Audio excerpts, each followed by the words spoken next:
on 105.9 FM and streaming worldwide on the WMAL app. O'Connor and Company.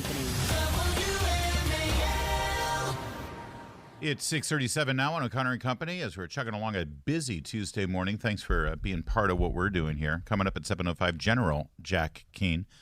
Talk about the latest out of the Israel-Hamas war. 7:35, Jesse Binnall, former Trump attorney, talk about the New York trial. And at 8:05, Senator Roger Marshall of Kansas. I'm Larry O'Connor alongside Julie Gunlock. You were just in Iowa, neighboring Kansas. I was. That's a bit of a sort of a neighbor, right? Yeah. Midwest. Good people. Folks, I'll say. Yeah. Do you consider Michigan the Midwest? We do. No. But see, it is, though. It is. Okay. Joining us right now is Robin Ficker. Robin Ficker is running for the Republican nomination for the United States Senate in the great state of Maryland. So, Robin, try to earn my vote. Let's go. No, I'm joking. Good to talk with you, sir. Always good to talk with you. 2 words: chronic absenteeism. We've seen a 10% increase in chronic absenteeism in Maryland schools. That's when a student is absent 10% of the time or more, 18 days or more. Montgomery County, 25% chronic absenteeism. Prince George's County, 35% absenteeism. We're facing a huge deficit here. They want more money for education, but the students aren't there. Half of life is showing up. What do you want the U.S. Senate to do about that? Well, I think we need to condition some of our federal aid on what localities are doing about chronic absenteeism. This is a nationwide problem. Okay. Yeah, and the problem with absenteeism was there before COVID, but it was reinforced during COVID when teachers and public school administrators said, we can just close these schools and go to virtual. I mean, are you interested in, if you go to the Senate, holding any hearings or investigations into COVID? I think a lot of parents feel like they're all getting away with it. Nobody's really looked back and said, this is what went wrong, to ensure and to reassure parents that this won't happen again. So are you interested in looking at this issue in a more comprehensive way? Well, I certainly am. I think we ought to have Governor DeSantis come up and explain why his schools weren't closed when Maryland's were locked down by Larry Hogan.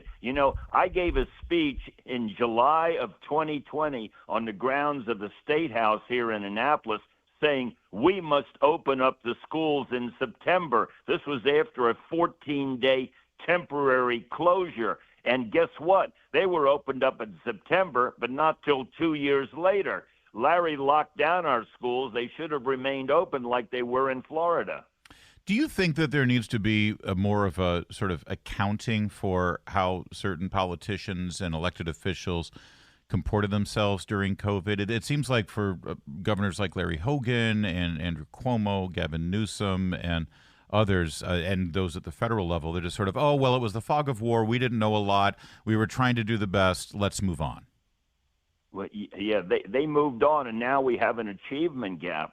Kids' test scores are way down. We can't have any more lockdowns in the United States for frivolous reasons like we had.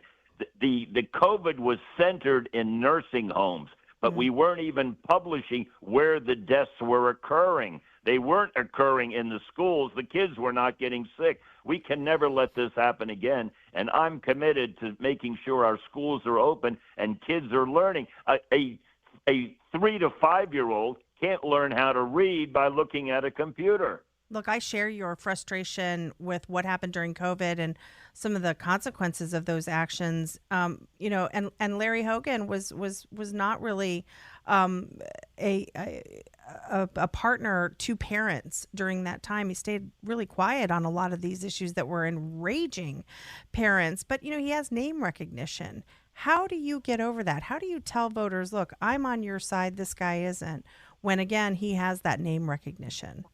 Well, Donald Trump has name recognition, too. And Larry Hogan has said he has never voted for Donald Trump. He will not vote for Donald Trump, and he's going to do everything he can to oppose Donald Trump. Donald Trump needs a buddy on Capitol Hill from Maryland so that we can improve the Beltway, we can improve the national bridge going across to Virginia, so we can improve Metro, so we can improve the Beltway all around through Prince George's County and 270. We're not moving because we're not getting help from Capitol Hill in Maryland. When Amazon, Apple, Facebook, all these big Boeing, Raytheon, they're all shunning Maryland. Maryland's gross domestic product from 2016 to 2023 grew a total of 1.6%, while Virginia's grew 7 times as much. I'm going to try to bring jobs into Maryland by rubbing shoulders with these titans of industry. The U.S. Senate is in session only 160 days a year, while everyone else works 260 days a year. I'm going to spend that 100 days or more trying to bring some jobs into Maryland. Nucor Steel just made the largest investment in West Virginia history. It should have built that sheet plant and rebar plant in Western Maryland. We're speaking with Robin Ficker. He's running for U.S. Senate, and his website is voteficker.com. And, you've made your support of Donald Trump a centerpiece of your campaign, Robin. And how do you respond, and certainly drawing a comparison to Larry Hogan, who I think it's fair to say has not made support for Donald. In fact, he's made opposition to Donald Trump a centerpiece for his campaign as he's running for the nomination of the Republicans. What do you say to critics who say, listen, Robin, that message may work in West Virginia, but in Maryland, it's actually it's easier to get elected if you oppose Donald Trump? Well, I don't know that that's going to be true this time, because the alternative is President Harris, who's going to bring 15 to 20 million more illegal immigrants across the southern fentanyl border. And there's only one person in the United States, or indeed in the world, who's going to close that southern fentanyl border, and that's Donald Trump. Larry Hogan said he got into the race because Trump opposed H.R. 815, which would have allowed 5,000 illegal immigrants a day into the country, and there was no place to hold them. So Donald Trump will close the border. Larry Hogan is open borders Hogan, and Robin is Donald Trump's buddy. Thank you, Robin Ficker. Good to talk with you as always. The primary is 1 week from today. How exciting is that? It's go time. Well, it's very exciting. And Larry, I like your looks.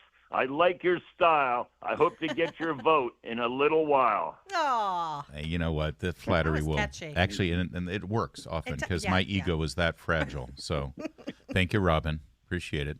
Thank you. It's 6:44.